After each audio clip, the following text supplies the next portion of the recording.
નમસ્કાર વિદ્યાર્થી મિત્રો, આજે આપણે અભ્યાસ કરીશું આપણા સબ્જેક્ટ ઇલેક્ટિવનો, જેનો આપણો સબ્જેક્ટ છે એન્વાયરમેન્ટ પોલ્યુશન. એન્વાયરમેન્ટ પોલ્યુશનમાં વિદ્યાર્થી મિત્રો આપણે આગળના લેક્ચરમાં ધ્વનિ પ્રદૂષણ વિશે ચર્ચા કરી હતી કે ધ્વનિ પ્રદૂષણ કોના લીધે ફેલાય છે. ધ્વનિ એટલે કે અવાજ એટલે કે નોઇસ. તો આપણે જોયું હતું કે મનુષ્ય દ્વારા, પ્રાણીઓ દ્વારા, યંત્રો છે, બિલ્ડિંગો છે, બિલ્ડિંગોના બાંધકામ કે જેના દ્વારા થતો અવાજ કે જેને આપણે શું કહીએ છીએ, ધ્વનિ પ્રદૂષણ. આપણે એની ચર્ચા પણ કરી હતી. હવે આજના લેક્ચરમાં આપણે જોઈશું કે માનસિક સ્વાસ્થ્ય પર ઘોંઘાટનો વધુ પડતા મોટા અવાજનો પ્રભાવ, એટલે કે વધારે પડતા ઘોંઘાટના અવાજ સજીવ સૃષ્ટિના માનસિક સ્વાસ્થ્ય પર કેવી રીતે પ્રભાવ પાડે છે તેની આજે આપણે ચર્ચા કરીશું.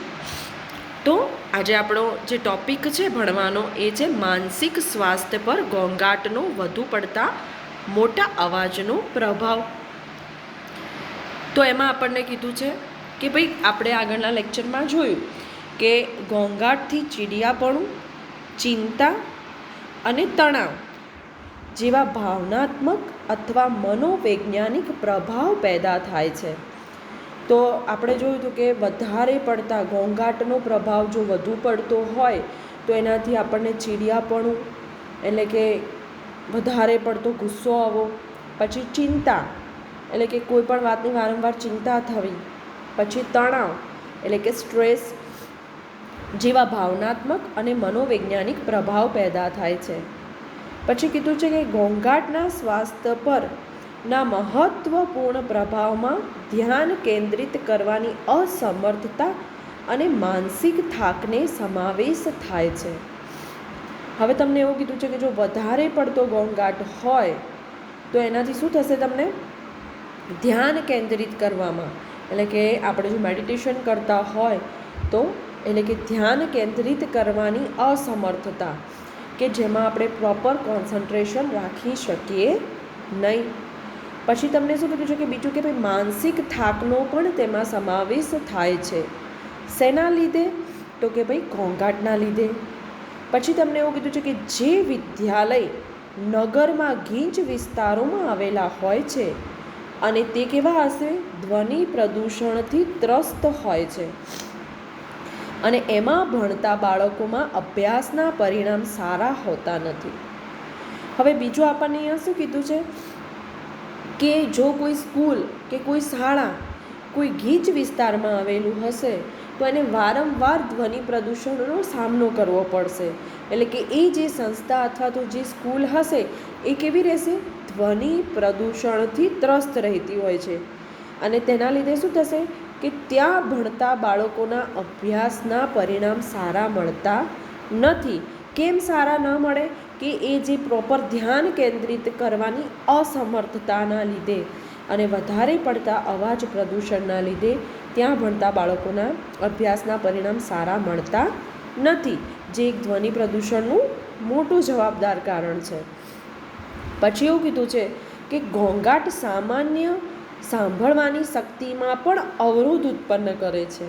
એટલે કે જો તમે વધારે પડતો અવાજ કરતા હોય તો એની સાંભળવાની શક્તિમાં પણ તમને અવરોધ ઉત્પન્ન થાય છે. એટલે કે જે વધુ પડતો જે ઘોંઘાટ હોય એ તમારી શ્રવણ શક્તિને પણ અસર કરે છે. એટલે તેને કારણે વ્યક્તિને એ ચેતવણી સૂચક સંકેતો સાંભળવા નથી દેતો. સપોઝ જો તમે કોઈ વધારે પડતો અવાજ હશે અને જો બીજો તમારે જે સાંભળવાનો અવાજ હશે એ તમે સાંભળી શકશો નહીં. એ કોના લીધે? તો કે ભાઈ ધ્વનિ પ્રદૂષણના લીધે. આથી દુર્ઘટનાઓની સંખ્યા વધે છે. સપોઝ અમુક લોકો અત્યારની જનરેશનમાં કેવું છે કે કાનમાં ઇયરફોન નાખી અને બાઇક ચલાવતા હોય છે અને જો પાછળથી કોઈ ગાડી કે એવું હોર્ન મારે તો પણ એ સાંભળી શકતા નથી અને તેના કારણે પણ દુર્ઘટનાની સંખ્યા વધે છે. ખાસ કરીને કારખાનાઓમાં અને મજૂરીની કાર્યક્ષમતા પર અસર કરે છે. કેમ અને કઈ રીતે? તો કે ભાઈ જે કારખાનાઓમાં કામ કરતા જે શ્રમિક વર્ગો હોય એના વધારે પડતા અવાજના લીધે તેમની કાર્યક્ષમતા પર પણ આ ધ્વનિ પ્રદૂષણ અસર કરે છે અને ઉત્પાદન પણ ઘટે છે. હવે શું થશે કે વધારે પડતા ઘોંઘાટના લીધે તેમની કાર્યક્ષમતા પર અસર કરશે. હવે કાર્યક્ષમતા પર અસર કરે એટલે એમના જે કામ કરવાની જે ક્ષમતા હોય એ ઘટી જાય. હવે જો કામ કરવાની ક્ષમતા ઘટી જાય તો ઉત્પાદન હોય એ પણ એનું ઘટી જાય છે અને પરિણામે કામના સ્થળો પર દુર્ઘટનાઓની સંખ્યા વધે છે. આ થયા બે કારણ કે કઈ રીતે પ્રભાવ પડે છે ઘોંઘાટનો. તો કે ભાઈ ચીડિયાપણું થાય, ચિંતા થાય, તણાવ થાય, ધ્યાન કેન્દ્રિત કરવામાં અસમર્થતા રહે. પછી એવું કીધું છે કે જો કોઈ વિદ્યાલય નગરના ગીચ વિસ્તારમાં આવેલું હોય તો એ ધ્વનિ પ્રદૂષણથી ત્રસ્ત હશે અને ત્યાં ભણતા બાળકોના પરિણામ પણ તમને સારા જોવા મળશે નહીં. બીજું શું કીધું છે કે ઘોંઘાટના લીધે શ્રવણ શક્તિમાં પણ અવરોધ ઉત્પન્ન થાય છે. અમુક ચેતવણી સૂચક આપણે જે સંકેતો સાંભળવા હોય તે સાંભળી શકતા નથી અને જેના કારણે દુર્ઘટના પણ વધે છે.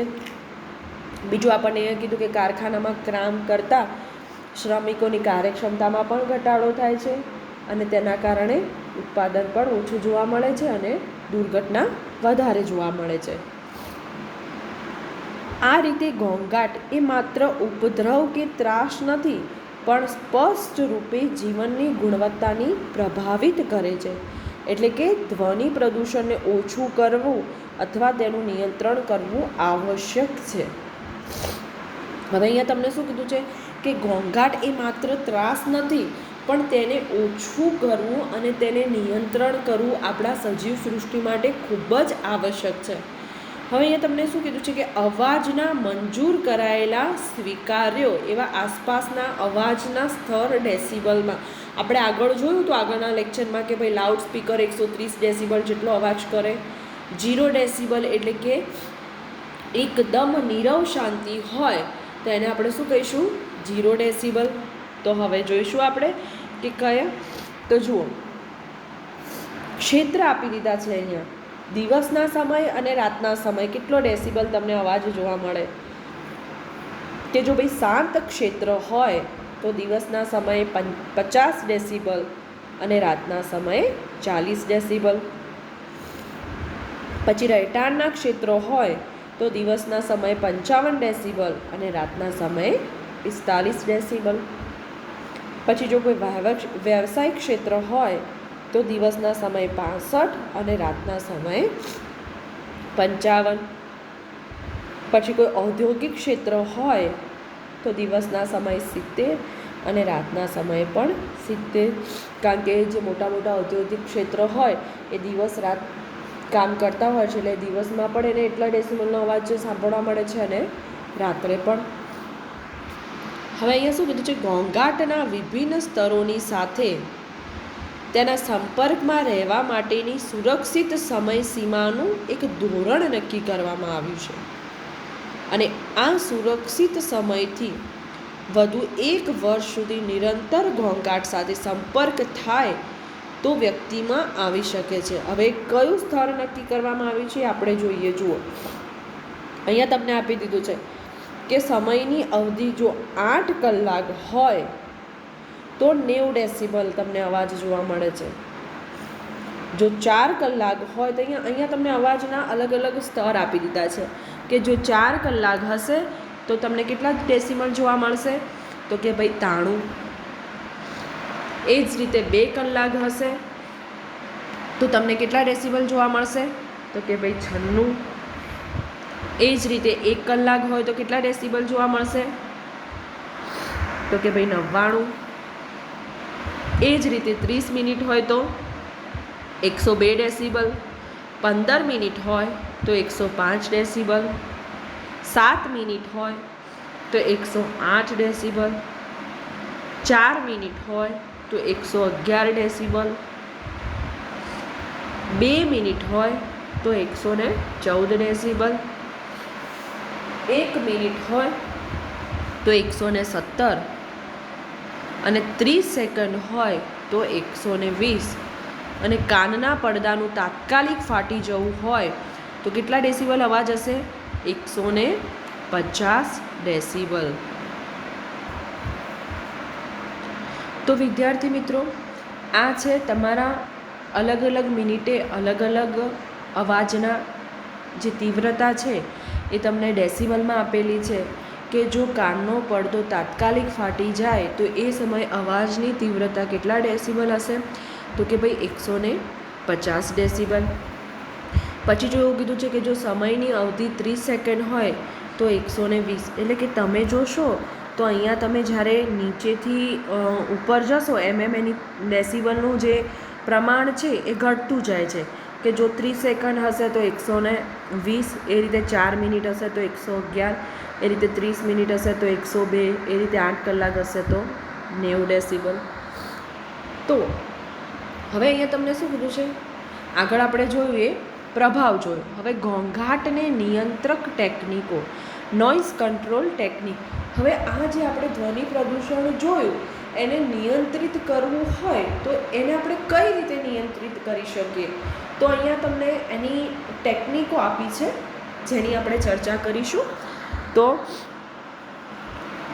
ઘોંઘાટ અને નિયંત્રિત કરવાની 4 રીતો છે.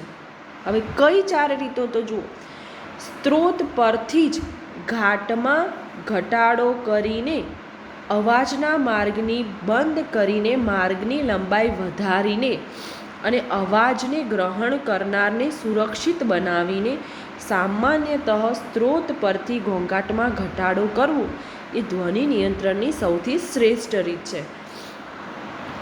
હવે જુઓ, તમને શું કીધું કે સ્ત્રોત પરથી જ ઘોંઘાટમાં ઘટાડો કરીને, એટલે ઘોંઘાટમાં ઘટાડો કઈ રીતે આપણે કરી શકીએ? તો પ્રથમ આપણને કીધું છે કે આપણે જે અવાજના માર્ગની બંધ કરીને, અવાજનો જે માર્ગ છે જ્યાંથી અવાજ આવતો હોય એ માર્ગને બંધ કરી અને એ માર્ગની લંબાઈને તમે વધારી દો. તો માર્ગની લંબાઈને તમે વધારશો એટલે અવાજ એટલો સ્પ્રેડ થશે. જો ઓછી લંબાઈ હશે તો એટલો અવાજ ઘોંઘાટમાં પરિણમશે. એટલે અહીંયા શું કીધું છે કે માર્ગની લંબાઈ વધારો અને અવાજને ગ્રહણ કરનારને સુરક્ષિત બનાવો. એટલે કે તમે જે જગ્યાએથી ઘોંઘાટનો જે સ્ત્રોત હશે એને બંધ કરવો હોય તો તમે એના માટે શું કરશો કે એની લંબાઈ વધારી દેશો, અને એની લંબાઈ વધારશો તો એના ઘોંઘાટમાં શું થશે? જે અવાજને ગ્રહણ કરનાર જે હોય એ સુરક્ષિત બને છે. એટલે કે સુરક્ષિત બનાવીને સામાન્યતઃ સ્ત્રોત પરથી ઘોંઘાટમાં ઘટાડો કરવો એ ધ્વનિ નિયંત્રણની સૌથી શ્રેષ્ઠ રીત છે. બીજું તમને કીધું છે કે સ્ત્રોત પર ઘોંઘાટના ઘટાડવા માટે સૌથી અસરકારક રીત વાહનો અને મશીનોને ઢાંકી દેવાની છે.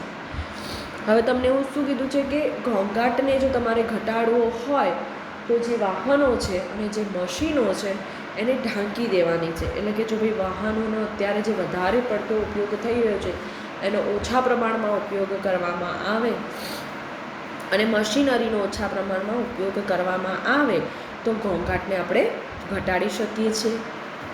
બીજું શું કીધું છે કે ઉદ્યોગોમાં મશીનોની ચારે તરફ મજબૂત બંધ, જેમાં અંદર ધ્વનિ શોષક સામગ્રીનું પડ લગાવીને એવા આવરણથી મશીનોને ઢાંકી દેવાથી ઘોંઘાટ ઓછો કરી શકાય છે.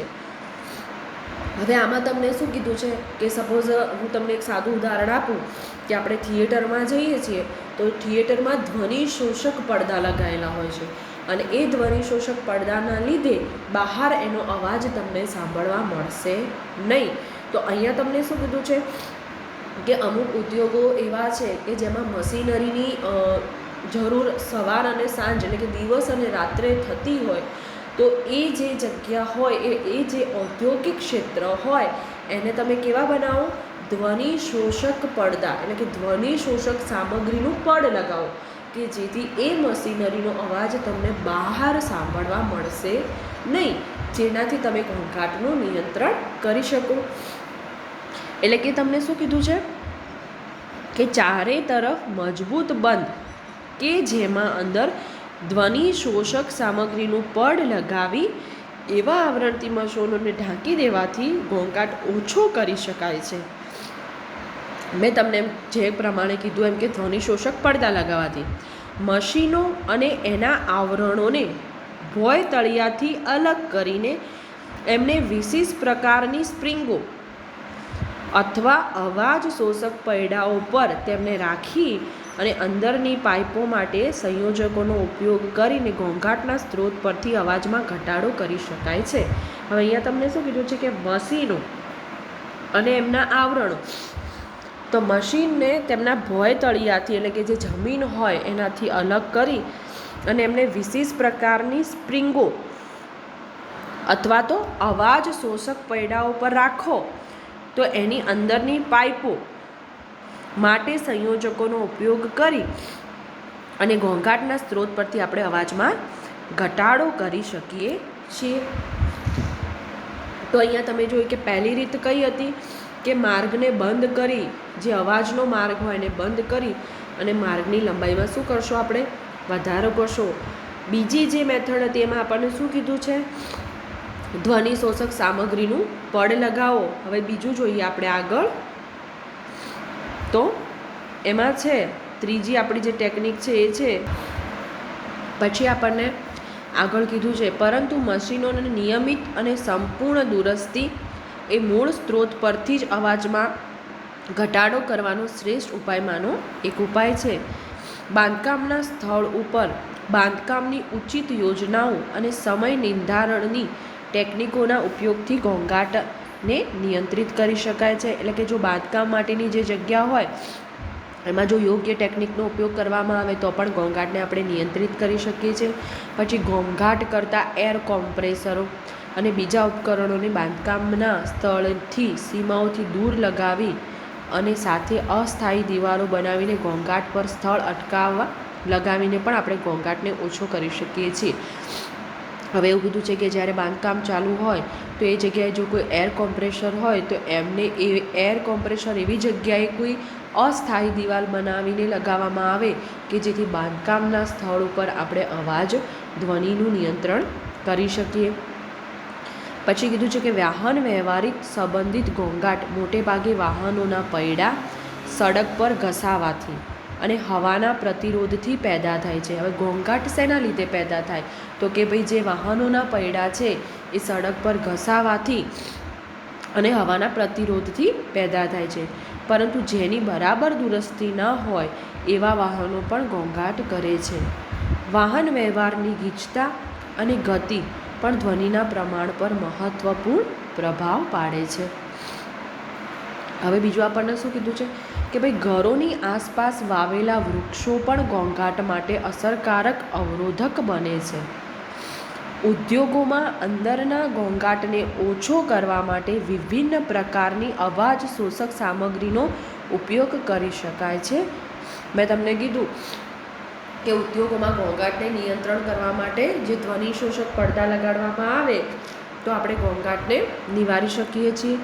દિવાલો, છતો અને ભોંયતળિયાની માટે ઉચ્ચ પ્રકારની શોષક સામગ્રીઓના આ પ્રયોગ કરવાથી ઘરમાં ઘોંઘાટનું પ્રમાણ ઘટે છે. છેલ્લે આપણને એવું કીધું છે કે ઘોંઘાટના સ્ત્રોતથી અને તેના અંતિમ સ્થળ સુધી પહોંચવાનું અંતર વધારવાથી પણ ઘોંઘાટનું પ્રમાણ ઘટી શકે છે.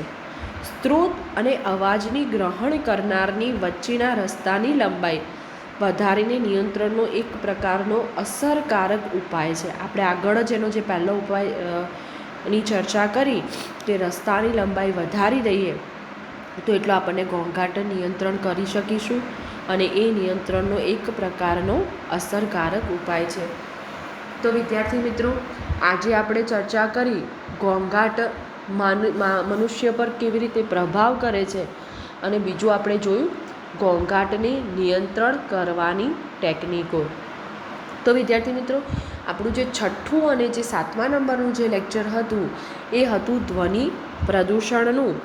અહીંયા આજે આપણે ધ્વનિ પ્રદૂષણનો ટૉપિક પૂરો થાય છે. હવે નેક્સ્ટ ટૉપિકની આપણે ચર્ચા નેક્સ્ટ લેક્ચરમાં કરીશું.